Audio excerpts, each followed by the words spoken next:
Hello and welcome to the channel money grow. Indian stock market में FIIs की selling जो 2024 में शुरू हुई वो हमने 2025 में भी होती हुई देखी।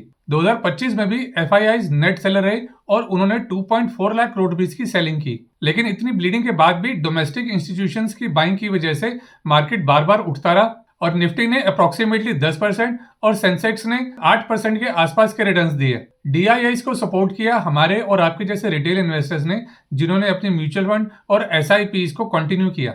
एफआईआईज के अलावा मिक्स्ड कॉर्पोरेट अर्निंग्स और यूएस के टेरिफ्स ने भी मार्केट को नीचे धकेलने में कोई कसर नहीं छोड़ी। इसलिए एशियन और इमर्जिंग मार्केट्स में ये इंडिया का one of the worst performing year है, क्योंकि 2025 में अब तक जापान का निक्की 28%, साउथ कोरिया का कोस्पी 72%, हांगकांग का हैंसेंग 29% और चाइना का सीएसआई 300 17% ऊपर है। वहीं वॉल स्ट्रीट का एसएनपी 500 भी 17% और नैस्डैक 21% बढ़ा है। अगर मैं आपको 93 से ग्राफ दिखाऊं तो 2025 से पहले सिर्फ 2 बार इंडिया ने बाकी दूसरी इमर्जिंग मार्केट्स के मुकाबले कम रिटर्न्स दिए हैं, नहीं तो हर साल हमारे रिटर्न्स उनसे ज्यादा रहे हैं। एफआईएस का पैसा जो निकला वो सबसे ज्यादा जापान और चाइना में इन्वेस्ट हुआ। अच्छी बात यह रही कि लो इन्फ्लेशन ने आरबीआई को रेट कट करने का मौका दिया और इंडिया की सस्टेन्ड जीडीपी ग्रोथ ने भी मार्केट को सहारा दिया। अब 2026 के लिए एक्सपर्ट्स क्या कह रहे हैं, एक लाइन में बोलूं तो सब कॉशियसली ऑप्टिमिस्टिक हैं। देखो 2025 में अब तक गोल्ड ने 72%, सिल्वर ने 154% और कॉपर ने 42% के रिटर्न्स दिए। तो ये तो तय है कि मार्केट अब सिर्फ लिक्विडिटी से नहीं चलेगा। इन्वेस्टर्स के पास आज की डेट में मल्टीपल ऑप्शंस हैं। तो की टेकअवेज क्या है? पहला कि खाली मोमेंटम को चेस करने से नहीं, बल्कि सही सेक्टर की सही कंपनी में सही टाइम पर इन्वेस्ट करने से ही पैसा बनेगा। दूसरा, कंपनी की अर्निंग्स, सेल्स और प्रॉफिट ग्रोथ पैरामाउंट है स्टॉक की कंसिस्टेंट ग्रोथ के लिए। फिर है डोमेस्टिक डिमांड, जो बहुत इंपॉर्टेंट रोल प्ले करेगी मार्केट को ड्राइव करने के लिए। और रिकवरी साइकिल, देखो इंडिया एक बड़ी मार्केट है जहां साइक्लिकल रिकवरी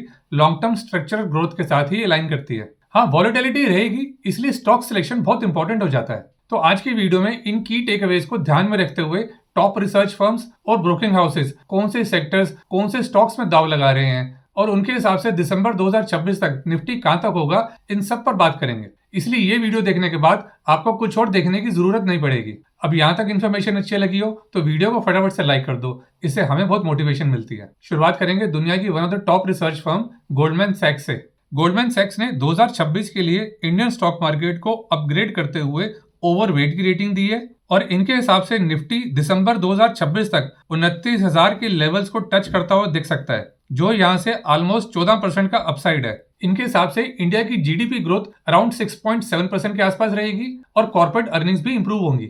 आरबीआई के रेट कट और गवर्नमेंट के कैपिटल एक्सपेंडिचर मेन ड्राइवर्स रहेंगे ग्रोथ और कंजम्पशन के, और इन सब के चलते इंडियन मार्केट्स बढ़ेगी, जिनमें 14 से 15% का अपसाइड पोटेंशियल दिखता है। इनकी रिपोर्ट के हिसाब से 2026 में जो सेक्टर्स परफॉर्म करेंगे वो है consumer sector, defence, oil marketing companies, telecom और कुछ new economic sectors like digital platforms, data centres, EV वगैरह। 2026 के लिए इनकी टॉप पिक्स हैं पीटीसी इंडस्ट्रीज और डेटा पैटर्न्स डिफेंस सेक्टर से, इंफ्रा और पावर सेक्टर से हिटाची एनर्जी और केईआई इंडस्ट्रीज, ट्रेवल से टीबीओ टेक और मेक माई ट्रिप, फार्मा सेक्टर से सुवेन फार्मास्यूटिकल्स, ऑटो से ऊना मिंडा और मारुति, रिलायंस इंडस्ट्रीज और टाइटन कंजम्पशन सेक्टर से, एनटीपीसी रिन्यूएबल एनर्जी सेक्टर से और फाइनेंशियल सेक्टर से HDFC bank, AU small finance bank और पीएनबी हाउसिंग फाइनेंस। अब बात करते हैं कोटक सिक्योरिटीज की कि वो क्या कहते हैं। इन्होंने अपनी मार्केट आउटलुक 2026 की रिपोर्ट में इंडियन स्टॉक मार्केट के लिए बुलिश स्टांस लिया है। इनके मुताबिक दिसंबर 2026 में निफ्टी 29,120 के आसपास होगा। इनके 4 प्रेफर्ड सेक्टर्स हैं जो मार्केट ग्रोथ को लीड करेंगे 2026 में: बीएफएसआई, टेक्नोलॉजी, हेल्थ केयर और हॉस्पिटैलिटी। इन 4 सेक्टर्स में 2026 के लिए इनकी टॉप पिक्स हैं आईसीआईसीआई बैंक, जिसमें इनको सबसे ज्यादा अपसाइड पोटेंशियल दिखता है। इस स्टॉक के अलावा है Aadhar housing finance, Jindal steel, Eureka Forbes, Amber Enterprises, Thermax, Mahindra and Mahindra और इन्फोसिस। अगला बड़ा नाम है मोतीलाल ओसवाल का। इनकी रिपोर्ट के मुताबिक 2025 में जो कंसोलिडेशन हुई उसके बाद मार्केट में स्टेडी ग्रोथ होगी। इनके हिसाब से निफ्टी 50 की अर्निंग्स में तकरीबन 12% की ग्रोथ होगी FY 26 में और 15% की ग्रोथ होगी FY 27 में। ये जनरली लार्ज कैप स्टॉक ज्यादा प्रेफर करते हैं। इनके टॉप परफॉर्मिंग सेक्टर्स हैं financial services, capital goods, telecom, automobiles and consumer discretionary और आईटी सेक्टर। 2026 के लिए इन्होंने अपने टॉप पिक्स लार्ज कैप और मिड कैप में डिवाइड किए हैं। लार्ज कैप से है Bharti, ICICI bank, SBI, Infosys, L&T, Mahindra and Mahindra, Titan, BEL, IndiGo, TVS motor, tech Mahindra और इंडियन होटल्स। और वहीं मिड कैप से हैं Swiggy, Dixon technologies, Suzlon, Jindal stainless, Coforge, Kaynes technology, Radico Khaitan, V mart retail और VIP इंडस्ट्रीज। एक और एस्टैब्लिश नाम है नुमोरा रिसर्च इंस्टीट्यूट का। नुमोरा भी बुलिश है इंडियन स्टॉक मार्केट पर और इनका 2026 के एंड तक निफ्टी का टारगेट है 29,300 का। इनकी 2026 के लिए मार्केट की आउटलुक 4 प्राइमरी पिलर्स पर है। अर्निंग्स रिकवरी, वैल्यूएशन नॉर्मलाइजेशन, यानी जो इंडियन स्टॉक मार्केट की 2025 में अंडर परफॉर्मेंस रही उसने इंडिया की वैल्यूएशन को जो पहले ज्यादा थी उसको नॉर्मल कर दिया।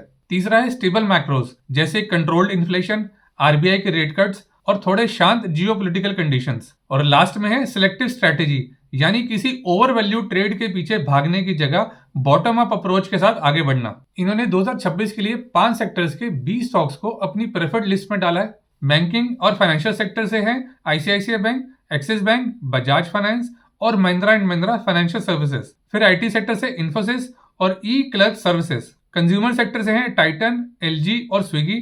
मैन्युफैक्चरिंग और ऑटो से हैं CG power, Dixon Technologies, Mahindra and Mahindra, Ashok Leyland और सोना BLW। फार्मा सेक्टर से इनकी प्रेफर्ड पिक्स हैं डॉक्टर रेड्डीज और एल्केम लेबोरेटरीज। इन सब के अलावा इनको UltraTech cement, Godrej consumer, Aditya Birla real estate और मेडप्लस हेल्थ सर्विसेज में भी पोटेंशियल नजर आता है। अभी तक जो हमने रिसर्च रिपोर्ट्स देखी और समझी उसमें एक चीज तो क्लियर है कि 2025 was the year of consolidation for Indian stock market. अब 2026 के लिए 4 बड़े हाउसेस को कौन से सेक्टर्स में पोटेंशियल नजर आ रहा है और उनकी मल्टीपल प्रेफर्ड पिक्स कौन सी हैं वो भी हमने देखी। और यही पैटर्न हमने बाकी रिसर्च और ब्रोकिंग हाउसेस की रिपोर्ट्स में भी देखा है। बहुत से लोगों ने कोरोना के बाद का बुल रन देखा है, उसने लोगों की एक्सपेक्टेशंस को काफी बढ़ा दिया है। लेकिन आज की डेट में ज्यादातर एक्सपर्ट्स का मानना है कि हमें अपनी एक्सपेक्टेशंस को मॉडरेट रखना होगा, यानी अगर आपको 14 से 15% के रिटर्न्स मिले तो उसमें सेटिस्फाइड रहें, दुखी ना हो। अब क्विकली समराइज करूं तो 2026 में बैंकिंग एंड फाइनेंशियल सेक्टर एक मेजर थीम होगी। इनके साथ टेलीकॉम, कंजम्पशन, इंडस्ट्रियल और ऑटो सेक्टर भी क्रूशियल रोल प्ले करेंगे और रिलायंस इंडस्ट्रीज को भी ज्यादातर ब्रोकिंग हाउसेज ने अपनी लिस्ट में रखा है। तो बस आज की वीडियो में इतना ही। हम आने वाले वीडियोस में सेक्टर वाइज स्टॉक्स पिक करके उनका फंडामेंटल एनालिसिस करेंगे। अब ऐसी इन्फॉर्मेटिव वीडियोस मिस ना हो उसके लिए चैनल को जरूर सब्सक्राइब कर लें। और ध्यान रहे हमारे यहाँ पर कोई बाय और सेल की रिकमेंडेशन नहीं है, ये सब आपकी नॉलेज, इन्फॉर्मेशन और फर्दर एनालिसिस के लिए। तो मिलते हैं फिर अगले वीडियो में। Thank you very much for watching.